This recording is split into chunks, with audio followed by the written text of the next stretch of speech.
Hey everyone, welcome to another episode of Retirement Made Simple. I'm your host, Kevin Lum. This is a podcast and a YouTube channel dedicated to helping 1 million people retire without worry. Now, if you've been following this channel, you know that we are dedicated to helping you figure out how you can maximize your HSA and think about Roth conversions and how to survive inflation and all these other financial topics. But retiring without worry and retiring well is about more than just thinking about money. It's also caring for your mind and your body. And so that's why I want to have some guests and people who will be on this show to help us think about how can we not just care for our finances, but how can we also care for our whole self. And so today I'm excited because you're going to get to hear from Fari. She is the head of Transformations by Fari. She has been a fitness coach and a trainer for over 30 years. In fact, one of the things you're going to hear in just a minute is that one of her first clients ever, there was a couple in their 60s. They have been her client for over 90 years. Fari lives here in Los Angeles. She's originally from Iran via London. And I really, when we first got to know each other, what I immediately realized was that the work that she's doing is not from a place of strength, right? You know, sometimes I use this, I have a piece of equipment called Tonal, and they have these coaches on there. And a lot of times the coaches won't do the workout along with you. So they stand there, yelling at you to do better, and they're glistening with their perfect makeup. And I am literally dying. I'm a puddle on the floor. And I'm thinking, have you ever done, a day of working out in your life? And what I like about Fari's story is that what she teaches her clients comes from her own experience and what she learned in her own life, how she's turned her own pain into progress. In fact, she refers to herself sometimes as God's guinea pig because so many of the things that she's teaching others are things that she had to learn on her own, often because she had an adversity to overcome. And so I'm really excited for you to get to hear, but I'm not going to talk any longer. And I just want to turn it over to Fari and just give her a chance to share a little bit more about herself. And then Well, thank you for having me here. That's a wonderful spot to be on. I just hope to God, I thought we have a great Wi Fi up to now, but while you were talking, you kept on getting disconnected. I hope it's not my end, but then it'll be so, fine. yeah. Yes, my name is Fari. I'm originally from Iran, and I think I was born being passionate about life altogether. And I had a very athletic father, and absolutely gladly I inherited his genes, and I mean, workout and fitness for me is like my church. So I grew up doing all of that, every activity until I went to England, and it was freezing cold. It's wet all over, and you. I'm talking about 45 years ago, not now. And I used to run and jog with every kind of a shoe that I could. I was homesick. I was frustrated. I was very heavy, and all of that. Every time I ran in the rain and I was like swimming, everything I did, I felt so much better right after. And it became kind of like my prescription for my depression of being homesick in England. And that it became daily cocaine of mine, if you know what I mean. And do Yeah. it once a day or twice a day, good old days. And fast forward 14 years later after that, I came to America, and um, it became my job, not really calling it the job, because I always say I didn't have a job as a trainer, I had a calling. And I took me, as I said, as God's guinea pig, or God took me as his guinea pig, because every injury that I had, it got better and healed faster because I was working out. So I thought, and then silly things. When I say silly, I don't mean simple. The real big things that health wise came on my way. And like one of them is fibromyalgia, that I got diagnosed at the age of 27, I think, or 28 in England. And the more I worked out, the better I was. Whereas every doctor you go today say, oh, if you have fibromyalgia, stay put and don't do anything. It's the biggest lie. You must not be put. You must not be attached to the drugs and medication. Yes, take to a certain extent. I do to this day, but that is not it only. So becoming a fitness trainer in America for the last, this is now coming up to 31 year, and being the life coach amongst it and helping. I was never interested to train people that they were like my age. When I was 34, I started being a trainer. I wanted to help the ones that they needed to be helped. I've Yeah. always been a woman of service. I mean, I want to serve. And the older ones were there to want and need my help. And it was amazing that every agony physically that I'd gone through, I meet people that they are then 20 and 25 years older than me, and they were then going through what I'd already been going through for the last few years. So Yeah. I felt, well, let me use me, everything that I've done on me, let me do it on them.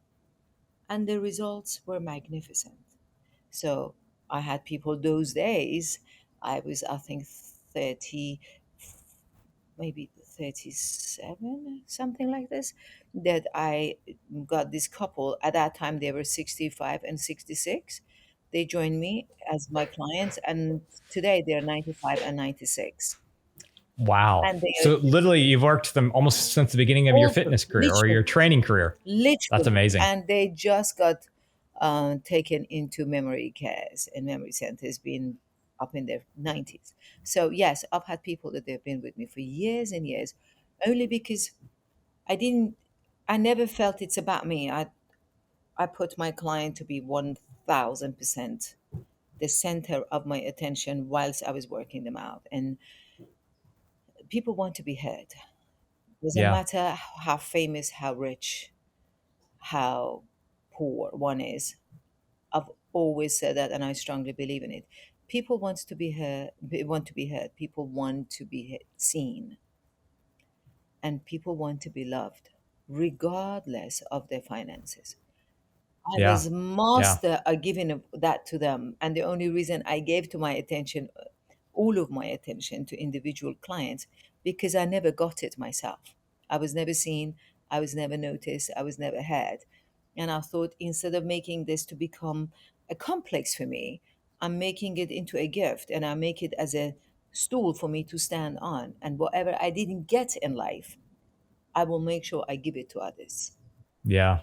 Yeah. And that was Yeah. my success. That's really, that's really interesting, because for me, it's a little bit the same way, even in my financial practice.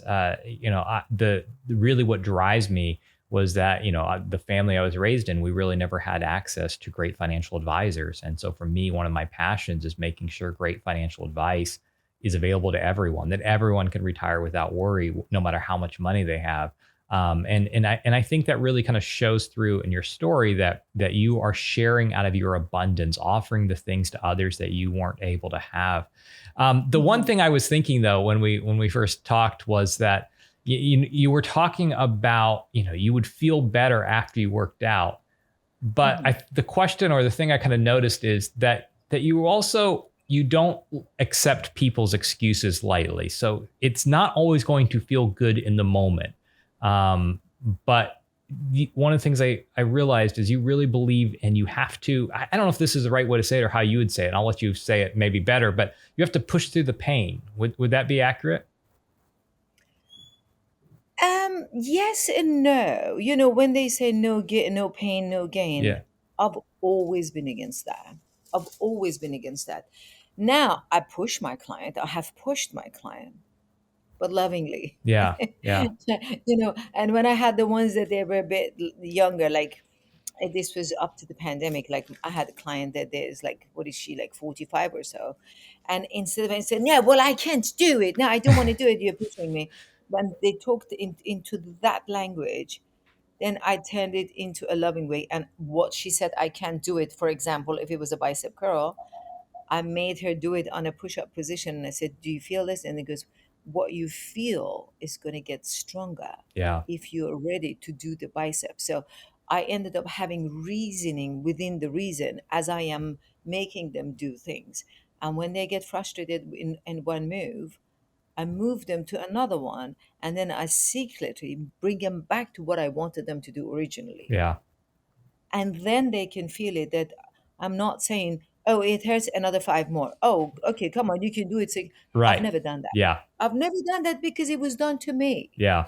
my martial art teacher, I'm a black belt in Taekwondo. My martial art teacher, I mean, I was dragging my knee down on the ground and he pushed me to kick more. Or I had stitches on my knees. They forced me to go to the studio and be on the videos because I was an asset to them. And he forgot that I went on my crutches to the studio and they were videoing. And then he says, "Oh no, I just want your punches. I just want your punches." And the adrenaline kicked in and the music is sky high rocketed, and he put me down on my knees and my stitches burst open, Oh my you know. gosh. Yeah, so because it was done to me, I don't want to sound like a victim. Yeah. I thought whatever was done to me, I turned it into be the love you didn't get and give it to your clients. If somebody had a dilemma, I didn't say get down on your knees. I said let's do your shoulders, Yeah. it's just that at the end of the day, love conquers it all. Yeah. And that's what was the key to my success, really. Yeah, but and I think that really comes through in how how you interact with your clients. But I think what you do is some people think that love is not is well, whatever you want is fine. But I think there's if I were going to encapsulate it, there's an encouraging love to what you do, right? Like Hmm. you can do this. You Absolutely. can't, like, I know it doesn't feel like it right now, but you can achieve more than you think is possible. I mean, that's what for me, the best coaches have done is they say, look, I see that you can achieve more than you even think you can. Let's Yeah, push and let's see what we can accomplish. Um, that's right. That's exactly right. I used to say to them, I used to look at them and said, they are more powerful than they think they are. yeah, yeah, you know and it's just that sometimes I must tell you, you get people that they just don't want to do it, and then after I've done everything and it doesn't work, I look at them and said, please let me understand, why are you paying me and why are you here yeah, if you want to roll your own way? yeah. Yeah, you know you have that in so finance too. You have clients come and they'll pay for a financial advisor and then they won't do any of the things that are recommended. And I've had to fire okay. some clients because I'm like, And so have I I. can't help you if you're going to have to meet me halfway. I am here to provide the roadmap for you, but this is a journey we're going to have to make together. I can't make your financial journey for you. In the same, I'm guess, Literally. yeah, Yes, I've had to fire people. yeah, I've had to be honest. I got never fired. I was not ever fired in 31 years. I've not been fired, but I fired quite a few of them, and they were so shocked. And I thought, I want to be the kind of person and tell them that they're wasting their money because they're not following through. yep. So It's not a question of money for me that way. so the point of this podcast, or the point of this channel on YouTube, is to help people prepare for retirement or thrive in retirement. And a lot of it's going to Mhm. focus on the financial side, right? Well, should you do RMDs in the most effective way, and should you do a Roth conversion? But one of the things, particularly for those who are nearing retirement, like if you had a client come to you and say, look, I'm going to retire in 3 to 5 years, for my health and fitness, what are the top 5 things that they should be doing today, or even doing if they're in retirement? So, every day you should be, waking up at 6:30 and working out, or having a smoothie, or I don't know what those things are, right? What is the advice that you would give to someone who wants to be active, who wants to be healthy? Like, should they be getting the annual physical? Should they go to the gym every day? What are those things that you think are just the foundational building blocks of a healthy and successful retirement? It's a beautiful question and a massive question that I need half a day to explain it. But um, in a nutshell, being able to say that, first of all, absolutely what's important, yes, they all have to check with their doctors, without a doubt. I'm not a doctor, you're not a doctor, none of us are doctors. I'm not even a nurse, so, but I can never advise anybody on their health. What I do advise, when the doctors, so people, when they get retired and they're going towards that phase, they start getting depressed Mm, because they think, well, I don't have a job now anymore. I don't have to work. I don't have the kids. I don't have anybody. And they begin to start useless. mhm. All this time they've done everything. And at this point they think they don't They're not needed anymore like they before. The very first thing they do, what I call it, is a self-care that goes down, in my language, down the toilet for Yeah. them, and they completely forget it. I don't have the cleanest mouth. I try to be very clean talking here, but sometimes you hear these words coming out, Feel So free. You can be unfiltered. thank you. Thank you. I really, I'm very unfiltered, but uh, that's one thing that happens. They start letting go of, number one, their hygiene. Oh, okay, I showered yesterday, I don't need to shower today. I changed my underwear yesterday, I don't need to change it for the next 2 days, but nobody sees it, I'm not going anywhere. um, um, Even to wash their teeth, and I mean, all of that goes. That's a very number one thing that it's important for me to suggest it to the world and invite everybody else out there that is listening to this, that number one, your self-care is the key to your sanity. When you're clean, when you smell good, when your clothes are clean, when you look at yourself and you like your face and all of that, to begin with, it makes you feel good.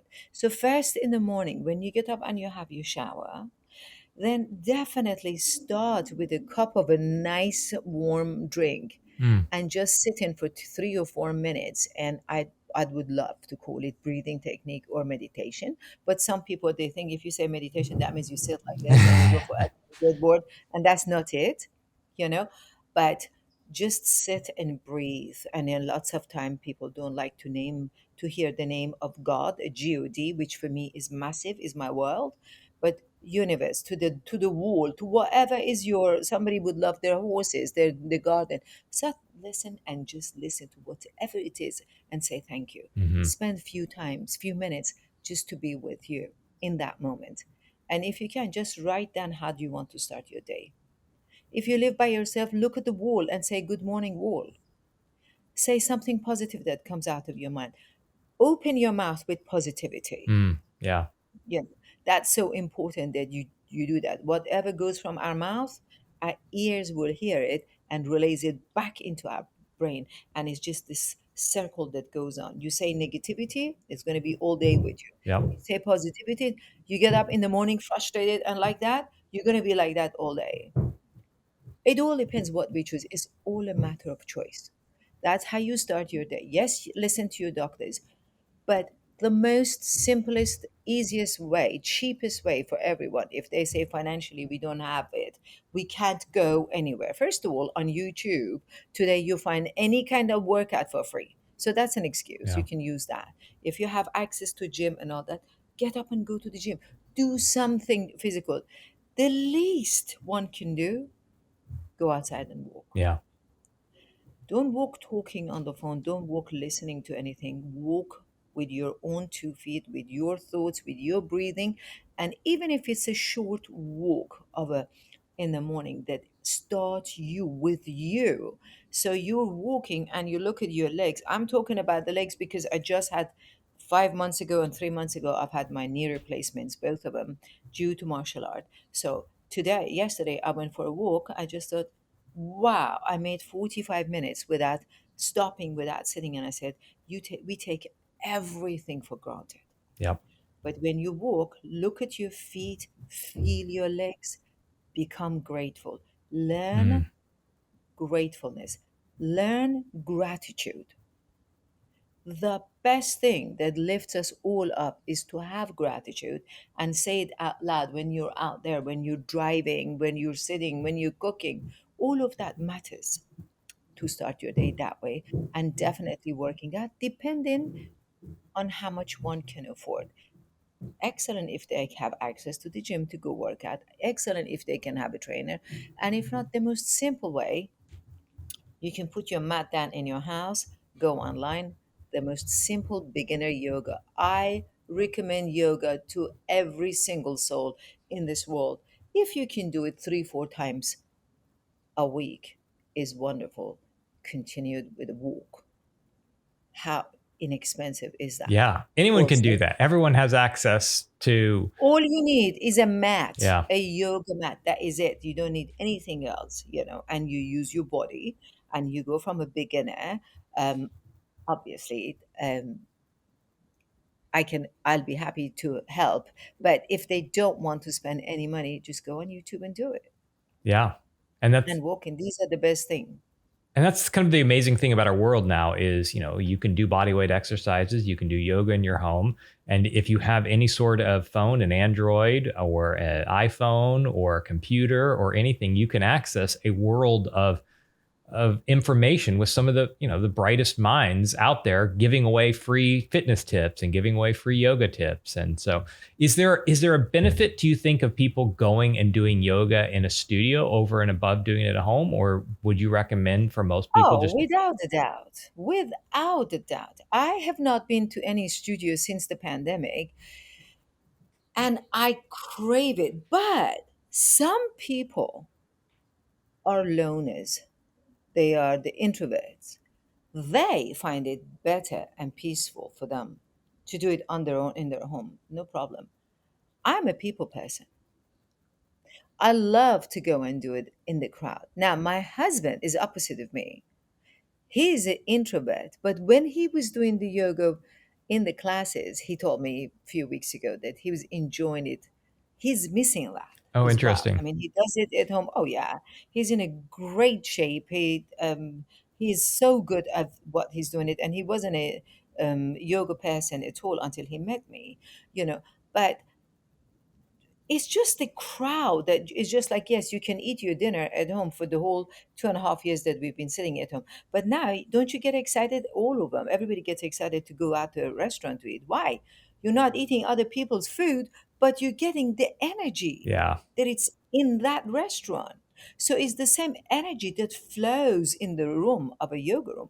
Without a doubt, it's wonderful to go and do it when it's safe with the Yeah. pandemic. I've not been there yet, and I'm not planning to go on anytime soon until we're dealing better with the pandemic, you know. But until then, I continue doing it at home. Yeah. It's better than nothing. Right. Yeah.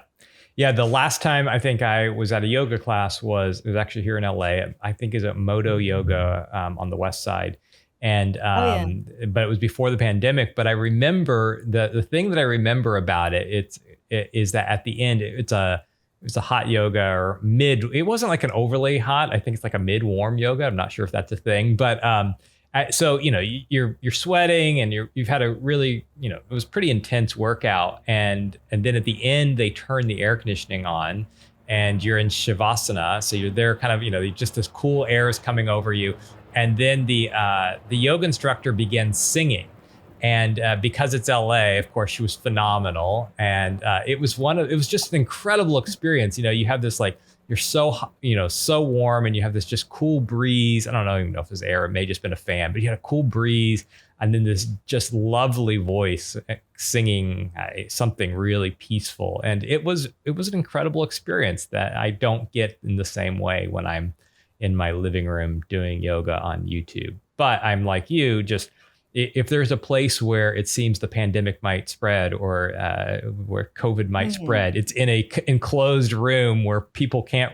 It's really hard to do exercise wearing a mask. I mean, it can be done, but it's kind of difficult. And Especially so, yoga. especially Yeah. yoga, right? It's all about the breath and work. Yeah. So Mhm. that's excellent. So, it seems like one of the things you're telling retirees that they should have a morning routine, something that they're doing that starts with gratitude and then movement. You want to get out, you want to move. What are other things that you think people should incorporate into their daily practice? Like, do you encourage It's a people? lot of um, games that they play with their mind. I mean, they literally have all day. Yeah, You know, one of the other one things that I'd love to suggest is that if you have that much time and physically you're not I don't want to say disabled, but you're not able to just get in the car and go somewhere to go and do charity work, which is, I think, is phenomenal. yeah, The hospitals everywhere you go, in hotels everywhere, they want somebody to work for free, and all that charity work. If the money is not a issue and you don't need to have money and to work for money, it's not that you're working there for free. It's what you gain out of being with the crowd. yeah, Again, being in there, you're stimulating everything in your brain that it helps you to just use the part of the brain that you're not using anymore. Yeah. You know, like my husband is a retired 68-year-old guy, and he's reading and he's at home and all of that.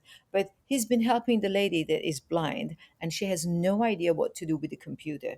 So it makes my husband, he goes there a few afternoons a week to help her and do this stuff and teach her how the blind person. But then because my husband has to learn it himself and be with Apple Store and all of that, when he comes home, goes, "Oh, my brain is cooked." And I'm saying, thank God he is using his brain. Yeah.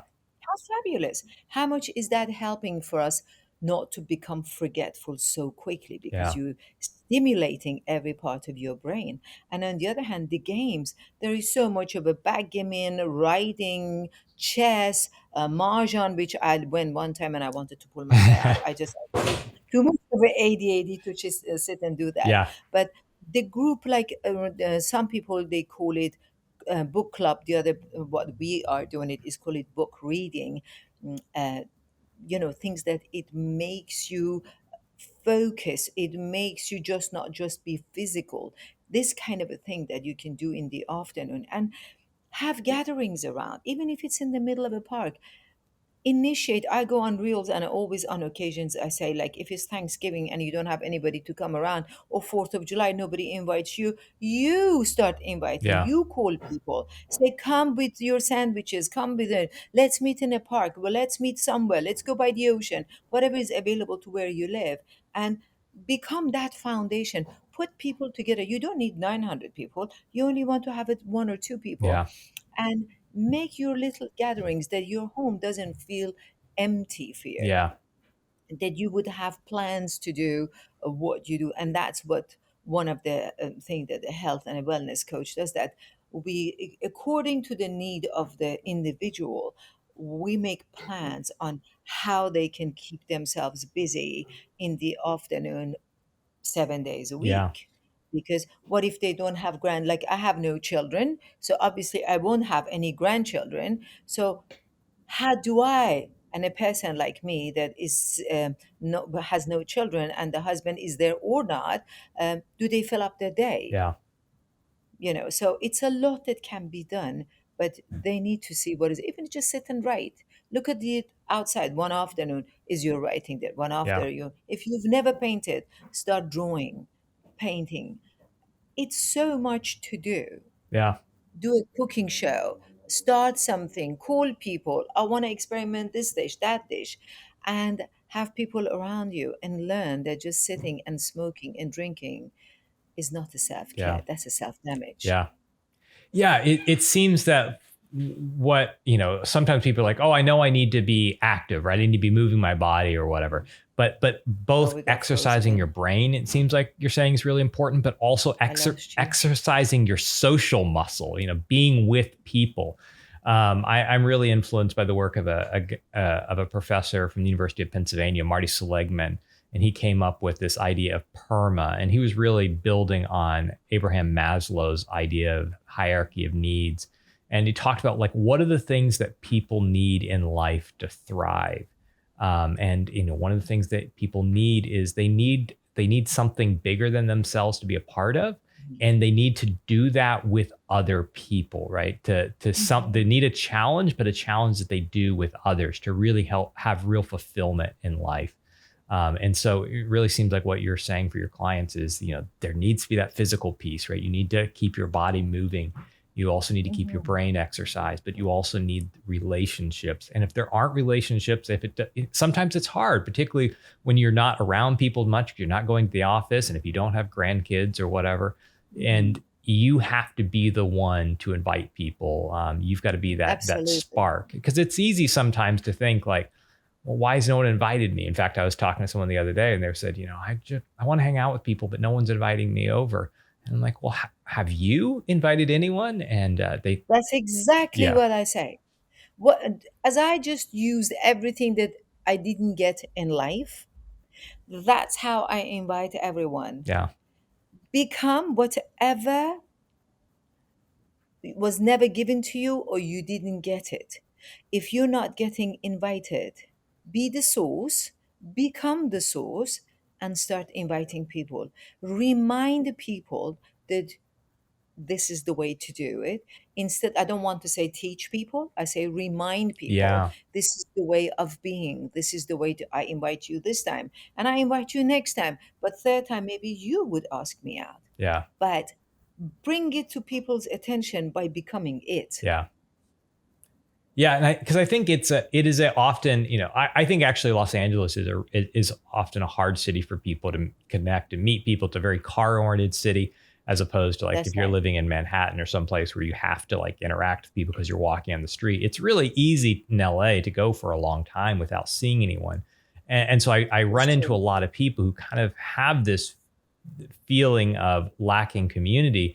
And I always think when I'm hearing them talk, is like, well, if you knew this person and you knew like you all want the same thing, one of you needs to be the first person to begin to invite other people in so Absolutely. that you can begin to create that community. And there's so many studies that I've read that basically say that people who are lonely have worse health outcomes, not just they're sadder or more depressed or whatever the case might be, but it actually seems to impact the physical. The loneliness impacts their physicality as well. I love what Gandhi said, that if you want to see change the world, be the Yeah. change. In every aspect of life, that can work if you use it as a um, life's formula for positivity, Yep. life's formula for happiness. It's the best of it. Um, I am working really, really hard on not judging people. That's a part of me that I am trying to work. And there I was last night being mad at my younger sister, and I judged her like hell. So this morning I told my husband, said, "Oh yeah, I judged her, didn't I?" So I'm trying to work on that, and that's one of the things that we can all do, especially now becoming retired, being at home, is that what negative thing I see in me that I need to work on it. Yeah. Write about it. Start writing about it every day. And then when you write about it, all of a sudden it becomes a book Yeah. because it takes you back, front, forward, present moment, back, and then stimulates so much things in your brain Mm. that is good. And one thing that is great for everybody to do, I highly recommend from morning till night, if you're not doing anything, don't be in front of that TV. Put the music on. Do things with music on, but not with the TV. TV is toxic. Yeah. It's great. I don't know the last time I watched TV. I have no idea when it is. We pay for Netflix every single month. I I can swear to you, I don't think I have watched 1 hour Netflix, to be in a safe side, not to lie, within the last 3 months. Yeah. I haven't. It's so much in life for me to do, and I just don't think it's anything that I get benefit from. So stop sitting on that couch Yeah. in front of the computer. Turn it off so you will get up and you go and do things. And it's addictive by design. I mean, the creators of Yes, Netflix, for example, right? They make it so that before the one show has be stopped playing, the next show has started. And so right. you get kind of sucked in the same way the social apps, whether it be Yes, Instagram or TikTok, have really been designed to help pull people in, just to keep you watching more and more and more content. Television's designed. that's why these people, Netflix, doctors, they all get millionaires in my and yours and all the retirees' expense of becoming sitting there and just staring, Yeah. do nothing. And look what happens with everything else, except the eyes are getting tired. So we haven't talked much about food. What are your top tips that you'd give to someone around just healthy eating? Like, what are the things that they should be doing? Right, we're not getting super granular, but like if you were going to give someone a few tips, like what types of food they should be eating, both for physical and brain health, and just to feel better. Like, what are the things that Because I'm guessing someone who struggles with fibromyalgia, a lot of that is about diet and keeping it under control. Like, what Mhm. are the things that you found that really help you? The one thing that I think it's for everybody, fibromyalgia, healthy, cancer, bodybuilder, everyone should consider, is drinking Wow. water. I mean, think about 70% of our body is made out of water. So in some research, they said 75, the other one says 70, the other one says 80. The majority of our body is made out of water, period. So drinking water, I mean, I see people cough, and I said, well, do you drink enough water when you cough? They said, I don't need water, I'm just coughing. And I said, drink water and tell me after drinking water if you're still coughing, you know, and the coughing goes down, you know. I'm in the middle of a night. I'm a person that I cough a lot, and I have a 25 ounces, and then I have the other one. I think it's about 20 ounces of water by my head every night. Water, squeeze freshly squeezed lemon juice and water by my bed, and I definitely 100% go through one and half of the other one all night long. Do you have to get up and go to the restroom? Yes. Yeah. So what? You know, when they've done the research, they see that I don't remember how many is the percentages, but some percentage of stroke happens between 4 a.m. and 7 a.m.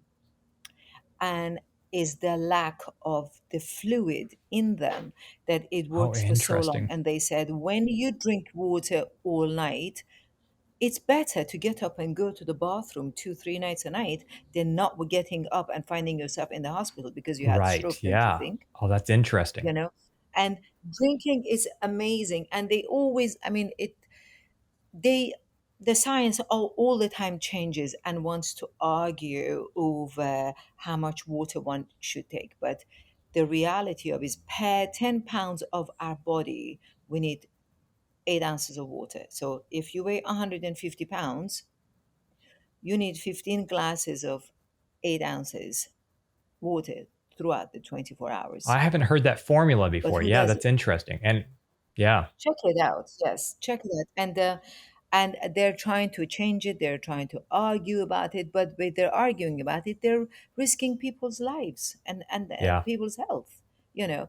So the more I'm not talking about juice. I'm very much against juice. yeah. Very much. It's all sugar. It's not. You know. Um, I do juice. But having said that, not a juice.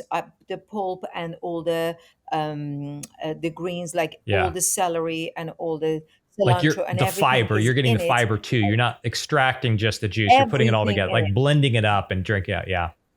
Yeah. Absolutely. Yeah. Like It's a like a blend. Yeah. blender. Yeah, exactly. Well said. Yes, blender. And I have it all in there. It's 20 ounces. And throughout the day, I keep on putting more ice and water. And I have that. I highly recommend don't get up. What the nutrition? One is water. One is that don't get up in the morning and have bread and butter and heavy breakfast. You already Yeah. make yourself Yeah. heavy in the morning to do it. Have your juice, have your coffee, have your tea, have a spoon of peanut butter, almond butter. Now they're saying don't have peanut butter because it's a grain. It's not a almond. It's not a nut. It's a Look. Yeah. Yeah. legume. They call it. It is. You know. Okay. So then have almond butter, have a couple of eggs, just eat it by itself. Try not to have so much starchy carbs. The white bread, white flour is another one of things is a no-no. Don't do it. Break it down. It's not good for our body. So you want to have because of fibromyalgia and because of my organs and everything, I've been keeping gluten free for years and years and years. Not 100%. Right. Nobody's ever 100%. I sometimes have the bread. I sometimes have things that I shouldn't have and it's got gluten. Oh, well, so be it. But Yeah. 95% I'm gluten free. I absolutely recommend that. I am against any kind of smoking, anything, anything. I just don't believe in it. Yes, you can have gummy bear of CBD if it helps your bones and if it helps you with your sleep. I take that. But as a smoke that it goes to your lungs, Yeah. I'm against it. I don't recommend it. And I discourage you on that if you come to me. And but really, the water, juicing in the morning, did you put it in a blender? Not juicing in the morning is brilliant to feed your liver, feed your spleen, feed your pancreas, all of that with it. It's wonderful. I've had many clients throughout the years that they um, had to deal with cancer. Um, one of them was 54. Well, she's now 67. And then the other one was, they were mostly in their 60s that they had it. Whilst they were going through the chemo and all that, oh my God, they're juicing, they're doing everything. Boom, the chemo's over, Yeah, right. juicing's Yeah. gone down and it's gone away. But it has to be just like how you brush your Yeah. teeth every day. Have your fruit first in the morning. First in the morning is great. I don't agree with grapes. I don't buy it. I think it's really bad for diabetics. It's bad for lots of things. It has lots of goodness as well. But the minute it puts the sugar in your Yeah. blood, Yeah.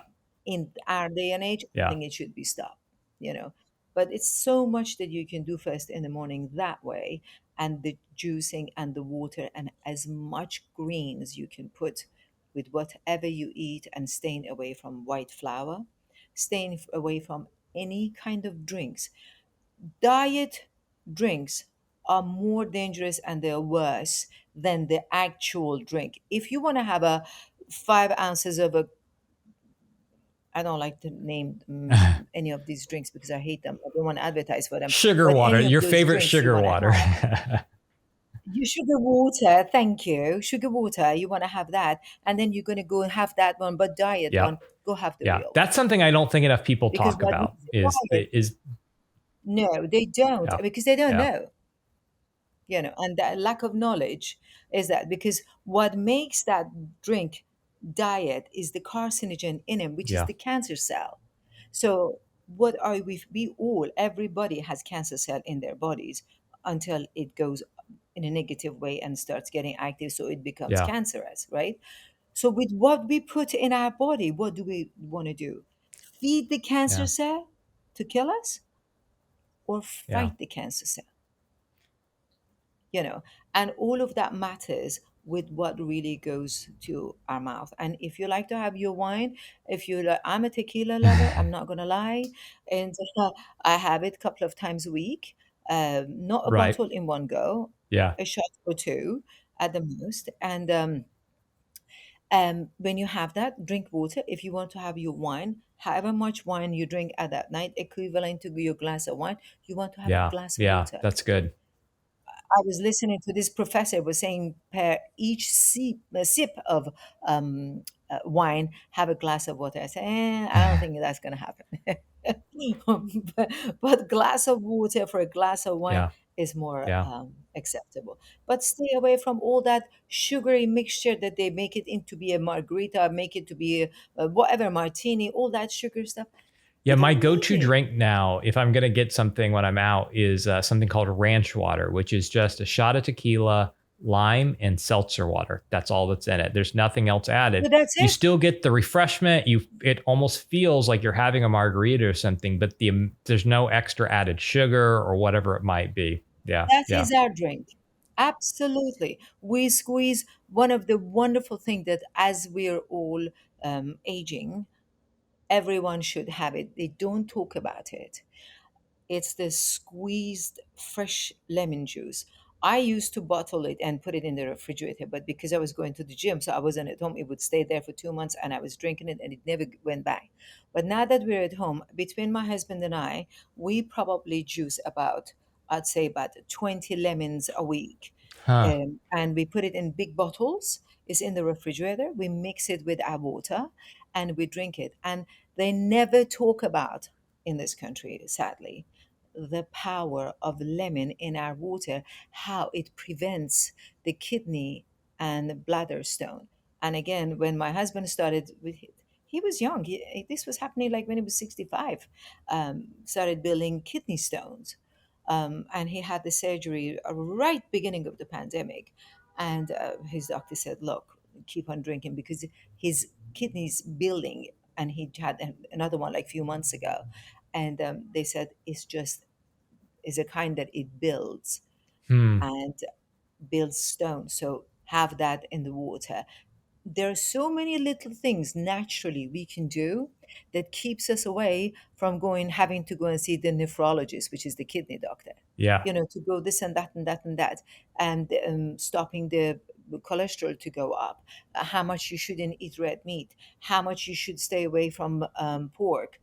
All of that stuff is so important to eliminate, not to get rid of completely. Every now and then we just go to a Right. doctor's office, but not to be having our weeks filled by doctor's appointment. Yeah. Is what you put in your body Yeah. and what you do with your body throughout the day. How much you feed your muscles, how much you feed your nerves, how much you activate your brain cells by doing all the stuff that we talked about. That no one wants to live. I'm not talking about having a long life. I'm having about having a healthy life, Yeah. and that's Yeah. all that matters. Well, that's perfect. That's a great note to end on. I think that is such a good uh, thing to remember for people is you've got to, it's not just about existing, but how do you have a healthy and how do you thrive? And you do that by feeding your mind and feeding your body um, and also feeding your social networks as well. Well, hey, thank you so much for being on Retirement Made Simple. How, if anyone wants to work with you or wants to talk with you more, how do they find you online? They can always go online on my website. It's www Transformation. One word, there is no space between Fari Transformation, faritransformation.com. Or I'm on Instagram also at Fari Transformation. And LinkedIn, I'm Fari Transformation. And TikTok is at Fari Transformation Awesome. 1957. And yeah, I'd be happy to help everyone. And my email address, Fari at I love the faritransformation.com. consistent marketing. Okay, so the last question. This is a question I always ask everyone: is there one book or podcast or mentor that changed your life that was really transformative? Yes, Byron Katie and the book of Loving What Is. Byron Katie, Loving What Is. Oh, I'm gonna have to add that Yes, to my collection. yes. And for you, I don't know about that. There is another book that I absolutely love. It says The Ultimate Coach, and it's about Steve Hardison, the most famous, most amazing coach in the world. So when you read the book, you don't have to be a coach, but you read the book about yourself and see what different Hmm, part of your life you can put yourself in everything that he's writing the about. ultimate coach. You don't the yes, the ultimate coach on Amazon, both Awesome. of them. And his name is he's only got this one book, and his wife actually wrote it, not him. So if you put his name on Amazon, it comes up Steve Hardison, and definitely Byron Katie, Loving What Wonderful. Well, Is. hey, thank you so much for making time this morning. It's been so great chatting Thank and hearing you. your story.